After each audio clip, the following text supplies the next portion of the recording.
I'm very happy to introduce the next speaker. Will be or is Leonhard from ZenDis, Centers für digitale Souveränität. So, hi everyone from my side as well. I'm Leonhard, Center for Digital Sovereignty. So, I think Ernst Stöcker said it in the beginning. We all work in a field of broader digital sovereignty. So that's what we're doing as well at ZenDis. And I would say it's a bit a different layer as you work on when you're working with a sovereign cloud stack, but it's kind of the same technology discussions we have to go through if you want to fulfill sovereignty for all our digital infrastructure. So I'm very happy to talk a bit our work and approaches on that and how it's connected to the sovereign cloud stack as well. This is more, I think, for this audience here, more kind of the obvious part. If we talk about digital sovereignty, for us, it's fulfilling three main goals that are important to reach that. We need to have the possibility to choose between options of what we want to use for our infrastructure, for our code of our products. We need to adapt it in our way. So we working currently, we work as primarily for the private, for the public sector perspective. So we always have to fulfill that we can adjust our solutions on that, and we need to have the influence on that to work with digital sovereign solutions. With ZenDis, currently we working on two main pillars to fulfill that for public sector, and it's a bit on top of the cloud layer.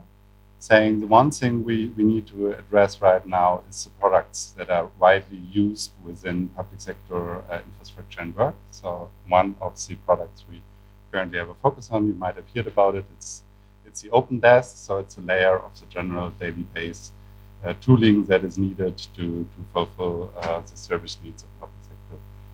And the second one is a bit a layer below that. It's about the infrastructure where we produce the software. So it's all about the infrastructure of software platform and getting all the open source software projects of public sector together on one focused infrastructure. With this, the ZenDis works as a connector between the open source ecosystem and the public administration needs. And because one thing we realized when we're talking about sovereignty, a lot of things are really addressing like really deep tech questions we're discussing here right now, and we have seen on the sovereign cloud stack and how we build our infrastructures and hardware and all these things up. But the other thing is how is it about the procurement processes, the legacies, all the needed connections to the general end-to-end process of how we get software into the general use of end users in the public sector. And on this level, we connect as ZenDis those, I would say, ecosystems together and try finding needed or most important topics and processes that we can organize on a central layer to fasten up digitalization processes. openDesk. With openDesk, it's our approach is to build up an integration of our well-known open source solution into some deployable, in every data center deployable environment based on Kubernetes in this case. We want to address interchangeability of open source components within the suite. Means like there's often different solutions to similar requirements, and it should be possible within this integration layer to interchange with them. It should be expandable and customizable. Means like different customers have different approaches of how they configure their specific apps and solutions within the stack to a better suited need to their needs.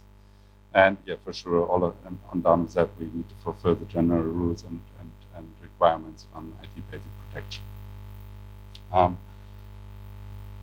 For example, on the openDesk layer, we currently work as ZenDis to bring all the processes together to have on the one side all the software development of the open source project. We have now a service provider, which is B1 as well. They started we kicked off last week in Bochum, and they will do now the service provider rule and all the software and support infrastructure setup, and work together with the different vendors which are part of the current openDesk setup in Suite. And on the other side, we do all the coordination for the procurement processes within the public sector organizations, which are currently talking about migrating to a different sovereign stack for their daily solutions. What is this openDesk tech stack?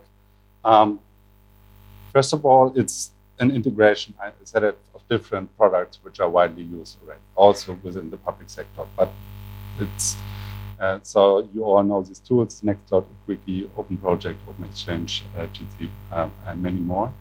And the ground idea is when we want to have an open, general desk solution for public sector, we need to integrate them in a way that they interact with each other. And this is something we need to have a special public sector interest on, and that's why we do it from the ZenDis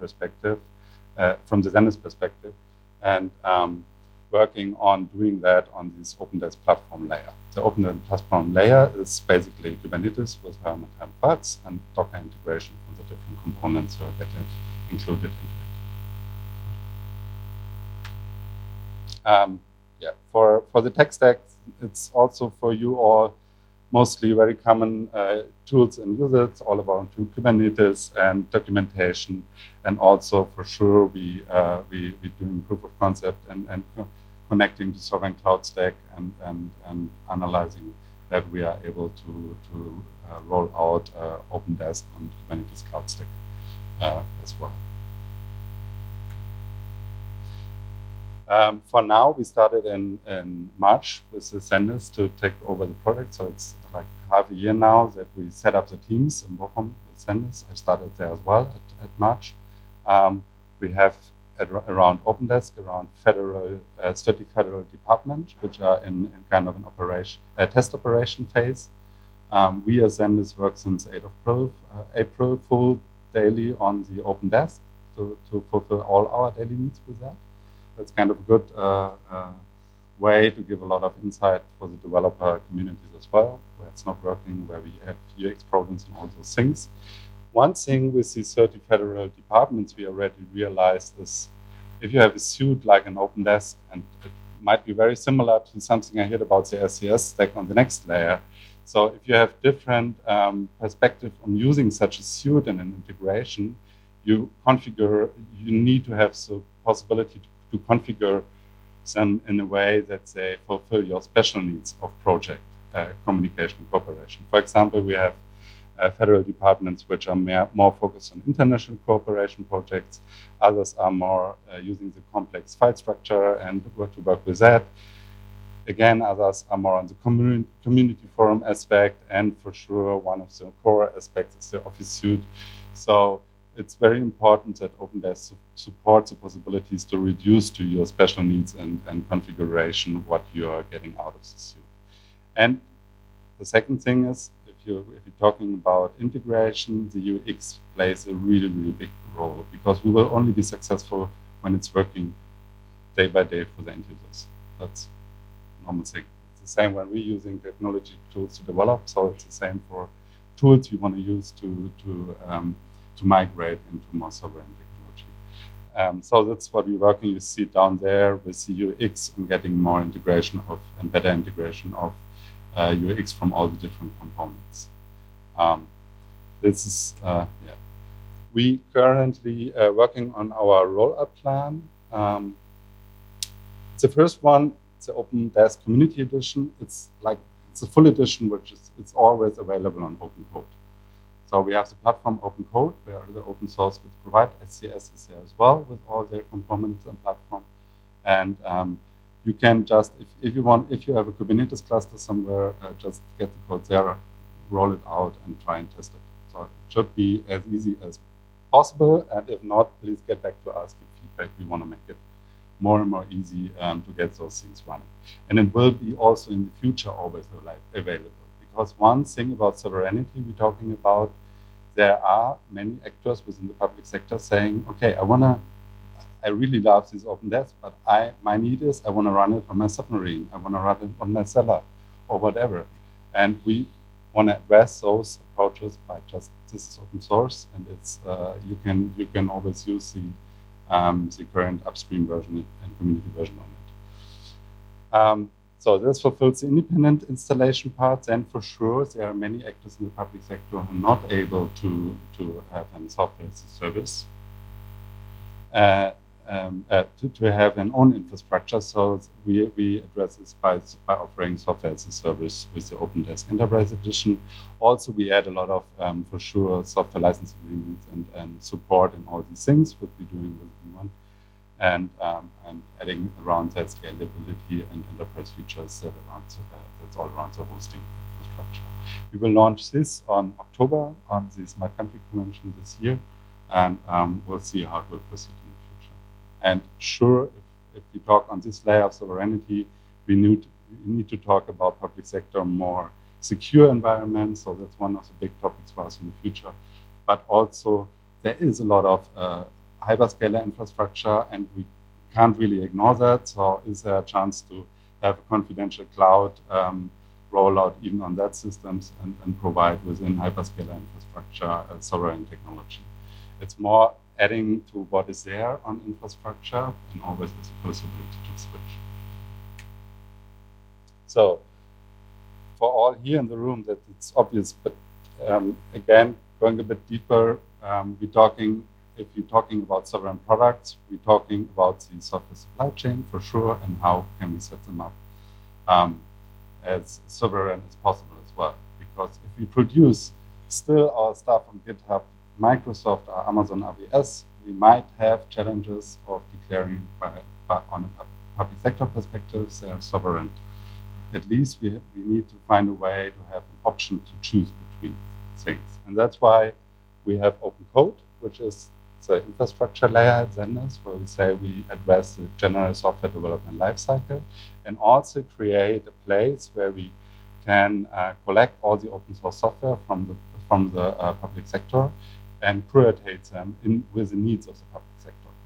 And one of the big things I learned in the last 6 months, there is so much open source software in public sector. It's not a problem just collecting it. We get on daily basis new projects on the platform. The problem is more the culture about contributing and reusing. So we're talking about procurement processes, about knowledge of licensing of open source and all these things. And that's currently the most biggest challenge to switch. So it's not about the technology is there, we all know that. But it's on the cultural level. We need to address really those things that will fasten them up. And for that, we need that infrastructure because we can really address public sector perspectives. It's the first platform. It also might be a bit weird if you're familiar with working in the internet. It's the first platform for public sector where all state members of all federal organizations in Germany can work together just by registrations. Normally it's a procurement process if you want to use platforms. Now it's open for everyone from the public sector. And the second one, if you talk about open source in public sector, we always get asked how secure is open source. I always answer it's not about open source, it's about software. So if you want to use software, we need to ask what's important on security. And so it's the same, but on open source we can look in, so that's the difference. And so this is why we have security as a really important part of the view and the infrastructure we currently build up. So we want to extend step by step OpenCoDE to the open source software supply chain for the public administration. And we're doing it by addressing the whole end-to-end software development lifecycle. We know that it's important to have, in the end, a fully run service supported software piece within public sector infrastructure. And sure, we need to start at the simple things of how to procurement processes running, what is needed there, where do we get the requirements together, how we work together on those fields, which toolings are needed. The same on the development side. What are the tools also for you as developers to switch to a different platform for doing those development, that it's really running in an operational level? Because I often have these discussions with vendors that say, okay, we have our current all set up within a GitHub infrastructure, and I know for sure GitHub is great. So I work with GitHub for 20 years. It's fantastic. But on a sovereign level, I at least have to build up and stack where I say, okay, we can do a minimum of development or a scalable level of development which we need for public sector. For example, the whole openDesk development integration is done on OpenCoDe, which gives me day-by-day challenges by the developer team saying, okay, this is more complex. We need more from the infrastructure. How do you set it up? And the last part, when we get it out to software operation, sure, we have all these questions of security, hardening, compliance checks, and all these layers of what is needed to make sure it's still a secure software. So, I mean, static code analysis and code scanning, also for license scanning, which is often important about how we use these components that we have in the day-to-day work. And also create around these small, complex metadata situation reports, which we can use to ensure security in the specific sector. One of these 6 examples where we discuss it quite a lot at the moment is with the BSE in Germany. And because for now, there's, from the public sector perspective, there's not really a knowledge about what kind of open source is used in the public sector. Actually, we don't know. So we know it's a huge amount of different components and whatever, but we don't know what's currently in the operation state. And to find it out, we could start going and ask each of you, what are you using, and making big lists. This will take ages, and it will gives us not a chance to get everywhere in the future. If you want to have really good operational perspective on that, we need to create curated infrastructure, whatever we could use, and we will use an infrastructure like OpenCoDe to have a better knowledge what's within these components, because we can automate these processes. We can look into it. We can create metadata, and we can work on the connection layer together and bring it to other actors within the public sector, and they can set up their services on that. For example, the BSE on the security, but also organizations like the Sovereign Cloud Stack, which is there to fund open source components which are critically used by public sector. So this is metadata we need, and we need to share, and we need to make it public.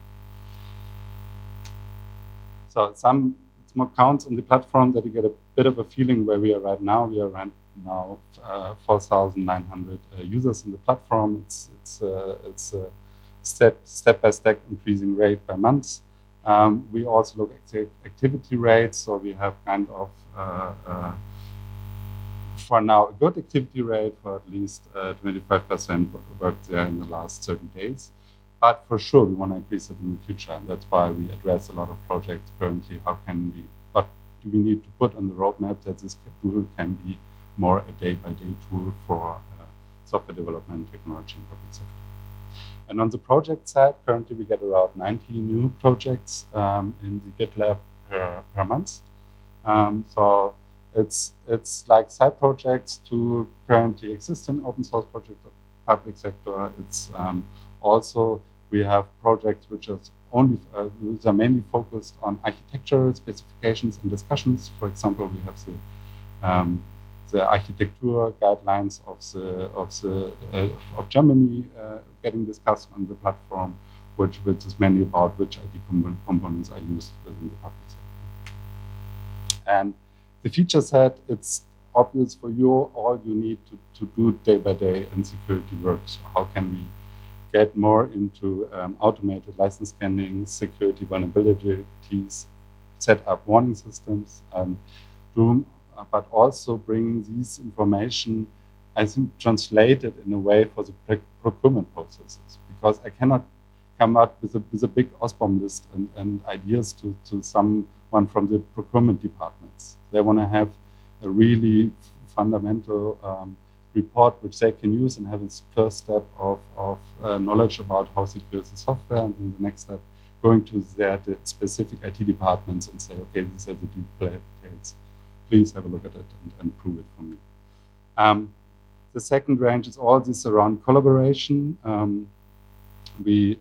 For example, we have this GitLab where all these software repositories are living, but GitLab is our daily tool from the technology side. But if I want to give it to public sector and to procurement, I need to have a different view on that, which more translate into their needed narratives and criteria, which means we create a software catalog, and the software catalog scans through all these repositories in GitLab, looks for a public code from YAML, and builds up in more, on the other perspective, readable perspective of what are the projects around, and we want to add more and more services and security and licenses to the project. And the last one, what we do with the platform, it's talking about open source for public sector. And that's so much needed because we have 11,000 communes in Germany. And if they all need to build up profound knowledge on all these open source licensing questions and rules and criteria of OSI and open source and all these things, it will never lead us everywhere around really sustainable digitalization. So that's why we say on the platform, we really can build this together. You can go on the platform. We have already with juristical background proven more than 500 open source licenses and put them on the allow list and on the deny list to say which are suitable for sovereignty in public sector. We always, if you have new licenses that should be extended, we always add more and prove them and check them as well. And for sure, we stick to the OSI standards, so it's nothing rocket science there. But to make it available for the whole sector and gather this knowledge and make it usable, this is one of the missions we're working with ZenDis, to add extra knowledge for these fasten up of digitalizations. So, thank you so much. That's about open source, OpenCoDE, and openDesk.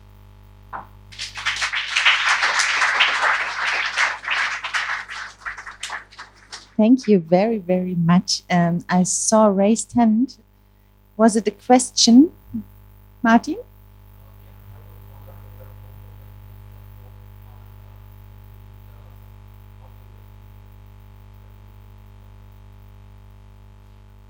From the component. So currently, I think Calendar is part of the email clients, but I'm not really. Open Exchange. Yes.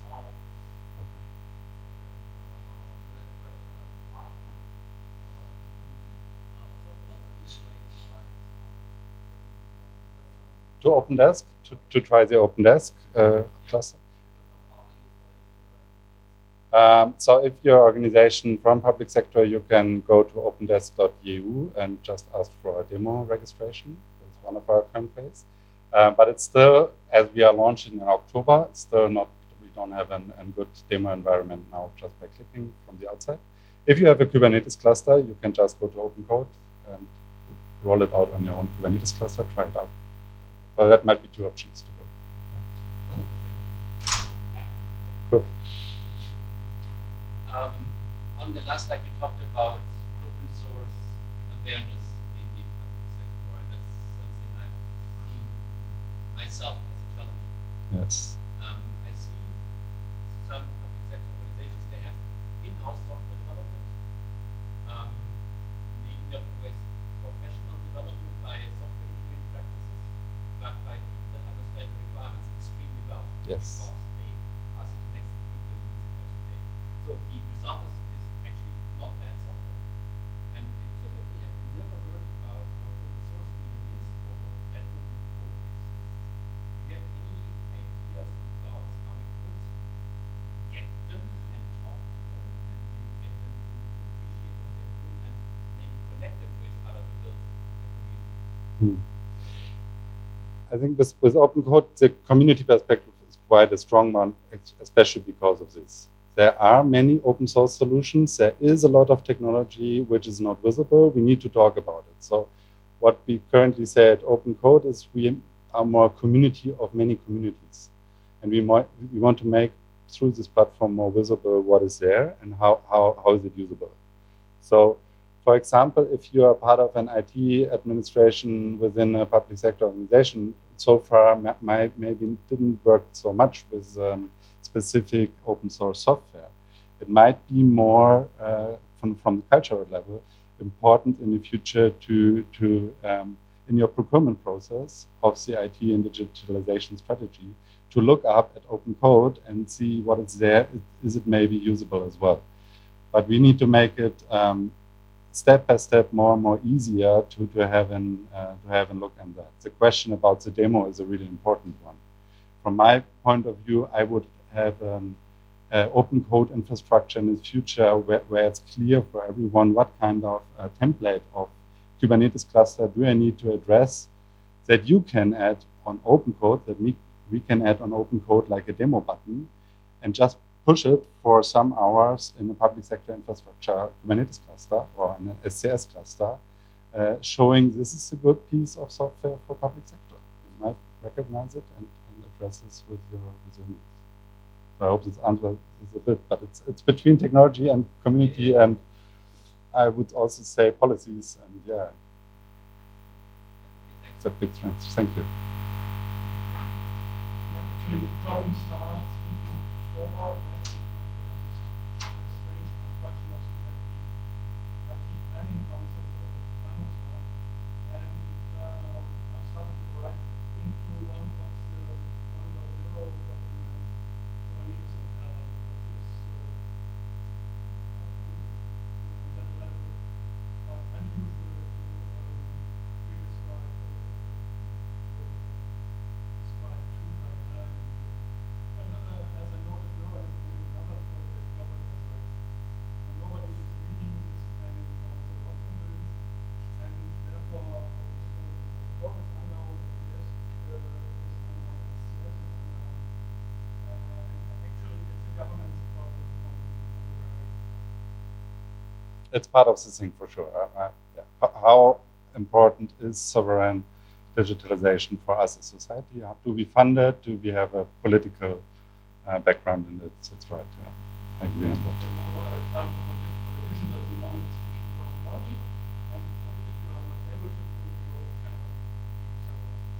Yeah, I totally agree on that. And we need, as society, understand that it's so important for us and that we need to set a focus on it in this future. So, yeah, I totally agree on that. It's not that easy in the real life, but we all know that. But yeah, we work on it. Okay, thanks a lot. See you around.